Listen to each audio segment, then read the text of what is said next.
কোথায় পালাবো? প্রয়োজনে ফখরুল সাহেবের বাসায় গিয়ে উঠবো। ছাত্র জনতার অভ্যুত্থানের মুখে ক্ষমতাচ্যুত আওয়ামী লীগের সাধারণ সম্পাদক ওবায়দুল কাদের মরে গেছেন না বেঁচে আছেন এ নিয়ে সামাজিক যোগাযোগ মাধ্যমে ছিল ধূম্রজাল। অবশেষে তিনি ভারতীয় সাংবাদিকের সাথে টেলিফোনে সাক্ষাৎকার দিয়ে জানান দিলেন না, তিনি এখনও বেঁচে আছেন। সাংবাদিকদের বলেছেন 5ই আগস্ট তিনি বাথরুমে আত্মগোপনে ছিলেন এবং ছাত্রদের সহায়তায় প্রাণে বেঁচে যান। আমেরিকান প্রবাসী নাগরিক টিভির এডিটর ইন চিফ নাজমুস সাকিবকে টেলিফোনে দীর্ঘ একটি সাক্ষাৎকার দেন সাবেক সেতুমন্ত্রী ও আওয়ামী লীগের বর্তমান নিষিদ্ধ সাধারণ সম্পাদক ওবায়দুল কাদের। সাক্ষাৎকারে এক পর্যায়ে প্রশ্নের জবাব দিতে গিয়ে ক্ষুব্ধ হয়ে পড়েন আওয়ামী লীগের এই শীর্ষ নেতা। এর আগে ভারতীয় গণমাধ্যমকে এক সাক্ষাৎকার দেন ওবায়দুল কাদের। সাবেক প্রধানমন্ত্রী শেখ হাসিনার পতনের পর এই প্রথম কোনো গণমাধ্যমে কথা বললেন ওবায়দুল কাদের। নাজমুস সাকিবকে দেওয়া সাক্ষাৎকারে 5ই আগস্টে 5 ঘন্টা বাথরুমে স্ত্রীসহ আটকে থাকা, বিপ্লবীদের মাধ্যমে উদ্ধার হওয়া, 3 মাস দেশে থাকা, অতীতের 3টি নির্বাচন, শেখ হাসিনার পালিয়ে যাওয়া, অতীত কর্মকাণ্ডের জন্য অনুশোচনা, আওয়ামী লীগের ফিরে আসা সহ নানা বিষয় উঠে এসেছে উক্ত টেলিফোন সাক্ষাৎকারে।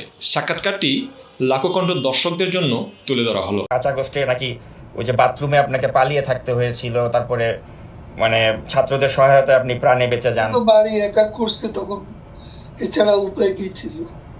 তো আপনি কি তাহলে বলতে চান যে কেন মানে ছাত্ররা কি তাহলে আপনি কি আপনাকে রক্ষা করেছে? হ্যাঁ, এটাও তো ঠিক। কিন্তু অনেকে তো বলছে যে ওই সময় মানুষের মনে যে ক্ষোভ ছিল মানে আওয়ামী লীগের প্রতি বা আপনাদের প্রতি, তো সে সময় ছাত্ররা আপনাকে রক্ষা করবে, মানে এটা অনেকের কাছে মানে বিশ্বাসযোগ্য হচ্ছে না বিষয়টা। ওরা বলছে আপনার উপর রাগ ছিল, কিন্তু আপনার সামনে এসে আমাদের রাগ পানি হয়ে গেছে। তো এরপরে আপনি তাহলে 3 মাস তো দেশেই ছিলেন। হ্যাঁ, ছিলাম। তো দেশ থেকে মানে তাহলে মানে গেলেন কিভাবে? ওখানে আপনাকে কারা সহযোগিতা করলো, এটা কি বলা যাবে? এটা কি বলা যায়? আচ্ছা, তো এখনো মানে দেখা যাচ্ছে যে মোহাম্মদে পরে আমার জি আচ্ছা বলেন। যেভাবে তল্লাশি, বাড়িতে বাড়িতে অভিযান, আত্মীয় স্বজনের বাড়িতে তল্লাশি, এসব একবারে চরমে। তো এটা তাছাড়া তখন শরীরটাও আমার একটু সমস্যা হয়ে পড়ছিল, কোনো ওষুধ খেতে হয়। ওষুধ খেলে আমি ভাবলাম যে অ্যারেস্ট হলে তো আমাকে ওষুধ খাওয়ানোর লোক নেই। তো অনেক কিছু চিন্তা করে আমি শেষ পর্যন্ত সিদ্ধান্ত নিলাম ওখানে থাকবো না। তো এই যে 3 মাস যে আপনি থাকলেন, তো এই 3 মাসে তো আপনি নিশ্চয়ই বুঝতে পেরেছেন যে মানে মানুষের মনে যে আপনাদের আওয়ামী লীগকে নিয়ে যে এত ক্ষোভ, এই ক্ষোভটা কি আপনি মনে করেন না যেটা যুক্তিযুক্ত ছিল? কারণ আপনারা এই যে 15.5 বছরে যা করলেন, আপনার কি মনে হয় না যেটা থেকে আপনাদের 15.5 বছরে পদ্মা সেতু তো আমরা করেছি, 3.5 বছরে মেট্রো রেলও তো আমরা করেছি, 7.5 বছরে 15 বছরে ঢাকা এলিভেটেড এক্সপ্রেসওয়ে তো আমরা করেছি। কিন্তু আপনারা যে উন্নয়ন করেছেন, উন্নয়নমূলক কর্মকাণ্ডের নামে যে জনগণের ভোটাধিকার আপনারা যে কেড়ে নিয়েছিলেন, আপনি কি মনে করেন না যে এটা একটা আপনাদের ভুল ছিল? কোনটা? মানে এই যে উন্নয়নের কথা বলে আপনারা যে গণতন্ত্র না উন্নয়ন, কিন্তু দেখা গেল আপনারা উন্নয়নের কথা বলে 18 সালে একটা রাতের ভোটের নির্বাচন করলেন, 2024 একটা ডামি নির্বাচন করলেন। তো এই যে জনগণের যে ভোটের অধিকারটা কেড়ে নিয়েছিলেন, আপনি কি মনে করেন না যে এটা আপনাদের একটা ভুল সিদ্ধান্ত ছিল? আলোচনার অপেক্ষা রাখে, সেগুলো চর্চা করার বিষয় আছে, আমাদেরও একটা দৃষ্টিকোণ আছে। কিন্তু আমরা যখন দেখি মোহাম্মদের দেশে দেশে গণতন্ত্রের স্বরূপ সব জায়গায় একরকম নয়। আমাদের দেশে অপোজিশনের যে চেহারা, সেখানে আমাদেরকে একটা ইলেকশন লিগ্যালি করতে হয়, সেটা আমরা করেছি। এটা কিন্তু উন্নয়নকেও আমরা দেশের মানুষ যা চায়, আজকে আপনি অপিনিয়ন পোল নেন, বেশিরভাগ লোক শেখ হাসিনা আবার আসুন এবং শেখ হাসিনাকে আমরা চাই, এই কথা আজকে মানুষের মুখে হচ্ছে। ইলেকশনটা হলে বুঝবেন। না, কিন্তু এটা তো আপনি যেহেতু আওয়ামী লীগ করেন আপনি সেটা বলছেন, কিন্তু মানুষ পাবলিক শেখ হাসিনাকে বলবে। কিন্তু পাবলিক পারসেপশন হচ্ছে যে আপনি দেখেছেন যে শেখ হাসিনা যদি সত্যিই মানে ওই সিচুয়েশন থাকতো না, দেশে থাকতেন, ওনাকে তো দেশ ছেড়ে পালিয়ে যেতে হয়েছে। তো এটা কি তার রাজনীতির জন্য একটা লজ্জাজনক অধ্যায় না? আমি এটা মনে করি না। তখন তার বেঁচে প্রয়োজন ছিল, কারণ তাদের সেদিন প্ল্যানই ছিল তাকে কিল করবে।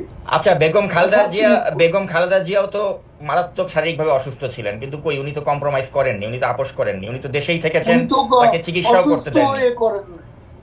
হ্যাঁ, কিন্তু উনি তো আপনাদের সাথে আপনি তো কম্প্রোমাইজ জ্ঞানী করলে, কথা বলছেন। কিন্তু কম্প্রোমাইজ করলে তো আপনারা তাকে বিদেশে যেতে দিতেন, তো তিনি তো কম্প্রোমাইজ করেননি, কিন্তু আপনাদের নেতৃত্ব কম্প্রোমাইজ করে ভারতে চলে গেলেন।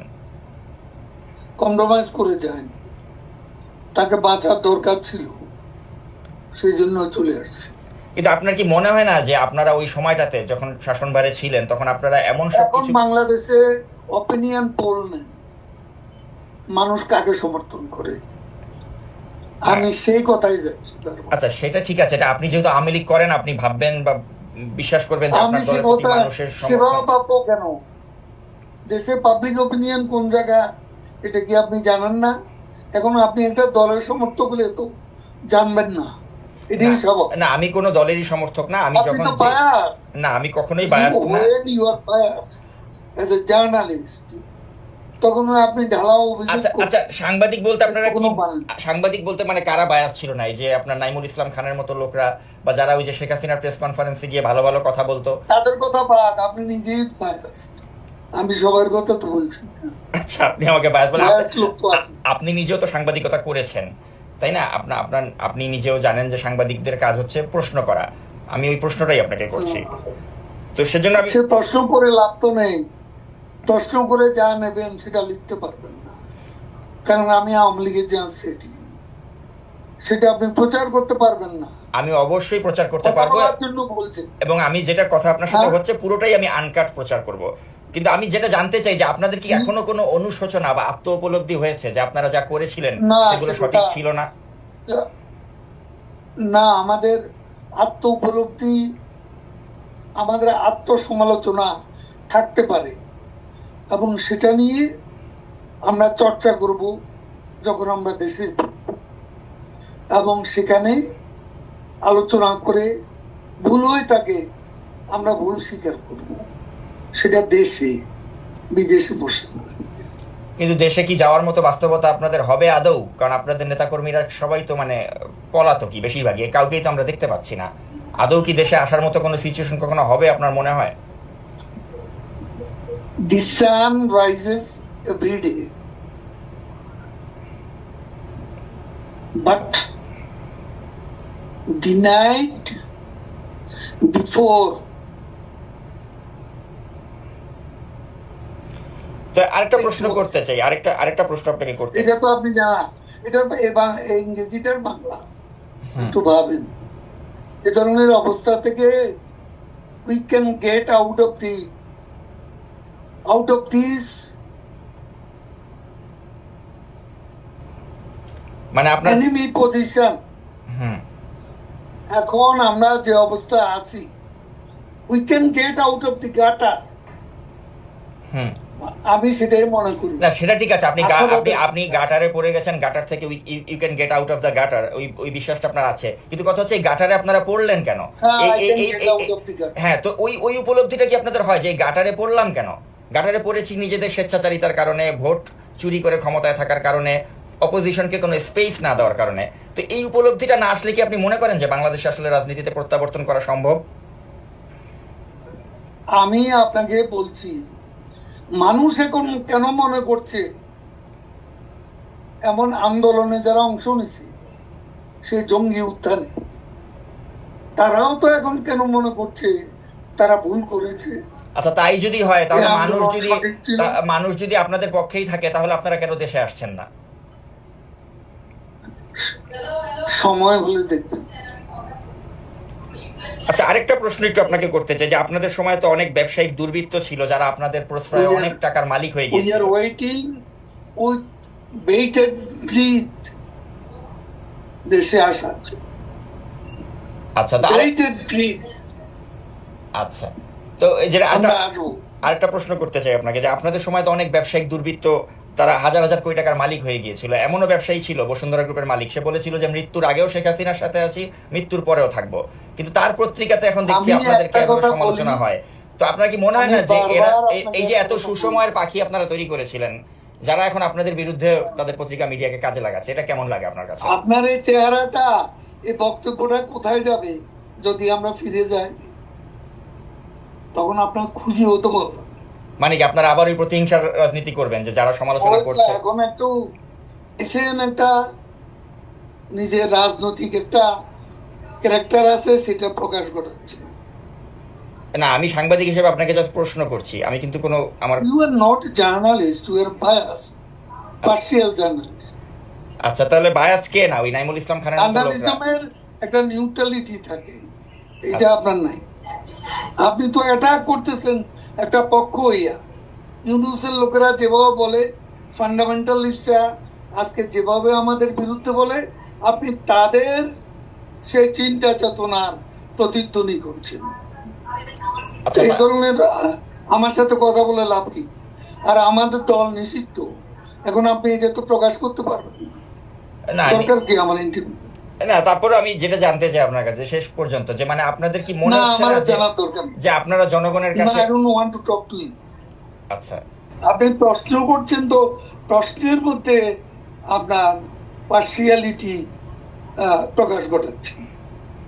আপনি একটা পলিটিক্যাল ক্যাম্পের সাথে জড়িত, সেটা প্রকাশ ঘটাচ্ছেন। প্রশ্ন এইভাবে করে না। একজন নিউট্রাল জার্নালিস্টের প্রশ্ন এরকম হয় না। আচ্ছা, শেষ প্রশ্ন আপনাকে যেটা করতে চাই, তাহলে আপনারা কি কখনোই জনগণের কাছে আপনাদের অতীত কর্মকাণ্ডের জন্য ক্ষমা চাবেন না? আমি সে কথা জবাব দিয়েছি, শুনতে পাননি? আচ্ছা। আমরা যাই করব দেশে গিয়ে করব।